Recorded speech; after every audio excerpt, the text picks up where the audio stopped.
What's up, Tesla family? It's Ray J back with another video. And in this one, I want to break down what's happening with SPY, Tesla, and the broader markets. I'm also going to talk about some big news involving President Trump and Tesla sales. Just know that I am not a financial planner, so take nothing I'm saying as financial advice. So as far as Tesla is going, I said I want to see Tesla hold above 435 for us to have some hope for bulls. Instead, we touched this and got a rejection thus far, and we're testing support around this 422 area. Our main support is going to be between 418 and 423. This is going to be where our three EMAs happen to be. If 418 fails on Tesla, do expect a lot more downside. As of right now, we're at risk of testing that, so be very careful. What's going on? Well, there was some big news that came out for Tesla. Tesla's Chinese made EV sales are up 9.9% in November from a year before, and the sales of the Model 3 and Model Y saw nice increases overall. They're also up quite a bit, especially compared to the October data. This is what Roland has posted, so I want to give him credit.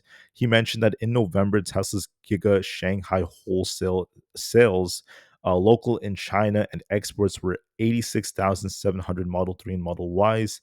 This is 9.9% year over year and plus 41% month over month. So great news, at least for Tesla. Looking at the charts here, you could see nice increase, at least compared to what we saw in October. And then also, if you look at the quarters so far, we got a solid November, despite October being kind of like mid. We're hoping we get a very strong December to really outperform what we saw last month. So hopefully, we see something like that. On top of all this news, keep in mind the economic optimism report was very close to expectations. And then there is some big news that came out involving President Trump. President Trump has announced that he has a big announcement coming out at 2 o'clock p.m. Eastern Standard Time. This could be very, very important. So, what he says could cause a lot of volatility. So, get ready for President Trump's announcement at 2 p.m. Eastern Standard Time.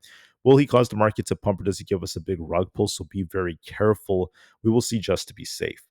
Now, when it comes to my technical analysis, I am concerned for Tesla because when you look at Tesla, one thing you'll see is that we got this rejection so far.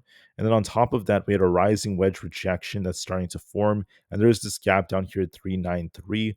Is Tesla about to get some kind of rug pull like this and start dipping? Or is Tesla going to continue to run?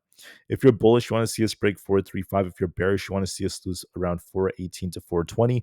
As of right now, we're closer to 418, which opens the door for more downside for Tesla and a risk back down to the like 410 area or below. So I see some downside risk on Tesla. Watch for Tesla 418 in the upcoming day or two. And then we're going to be watching to see if Tesla holds. If not, there's going to be more downside. It's not just Tesla.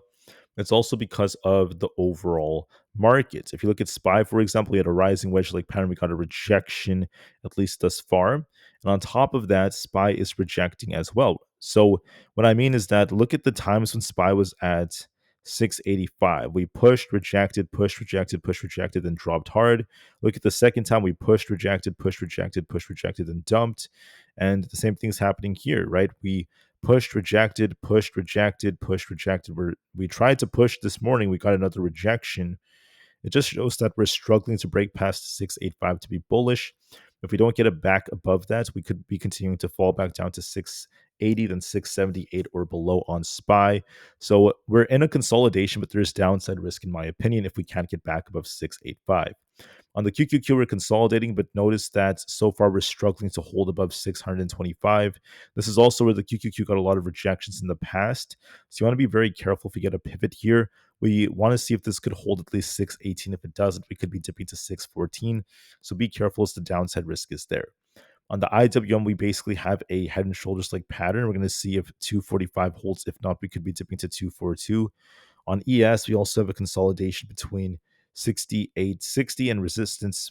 We have resistance up there and support down here at 6821. If that fails us, we could be looking for 6785. On NQ, we're range bound between 25,600 and 25,352. So it could be dipping back down towards these levels for support if we get a rejection. Bitcoin could be going for 91,000. I don't think it's done with upside yet. And we're going to see if it rejects near there. For Tesla, it's showing some weakness, like I said before. The rising wedge rejection is here. Unless we get back above 435 to be bullish, Tesla is going to be favoring 425 is our area of consolidation, followed by 418 next very soon, in my opinion. Nvidia tried to get back above 185. We need to hold above that. If not, we could be looking for 179 and 175. On Aapl, we have resistance right here at 288 and support down here at 279. We're consolidating. It's still technically bullish, so it could be looking for 288 again. Palantir is looking for 174, and then AMD is going to be looking for 216 to hold. If not, we could be dipping towards 212. Coinbase is trying to push back up here towards 272, and we'll see if we get a rejection or not. On Amazon, we pushed quite a bit towards this like 238 area, and we're going to see if we reject. If not, we could be dipping to 231. On Meta, we basically have a slanted head and shoulders like pattern. We could be dipping back down to 634. Google's also on a bit of a downtrend. It could be looking for like the 310 area, and we're going to see if it bounces. And then Microsoft also could be forming an inverse head and shoulders. We're going to see if this breaks out or not, but overall, there is upside potential for 492, then 495 if that breaks. The VIX is forming a potential base here. Is it about to bounce back up to like 18, then 18.8? It's possible we're about to get a nice bounce on the VIX if the market gets a rejection. So we will see if we reject or not. But overall, I just want to give you guys a warning. The market is showing some signs of weakness. We're not really breaking key resistance at 685 on SPY or 625 on the QQQ. Although we're trying to hold up, we're going to see if we get a big rejection or not. And as far as Tesla goes, we're consolidating. We tried to push for 435 and only to reject again, so Tesla's still showing some weakness. And if we continue to fall to 418, do expect a lot more downside if that fails us. There's downside risk in this market, but we'll see how well we hold up. Thank you all for listening, and peace out.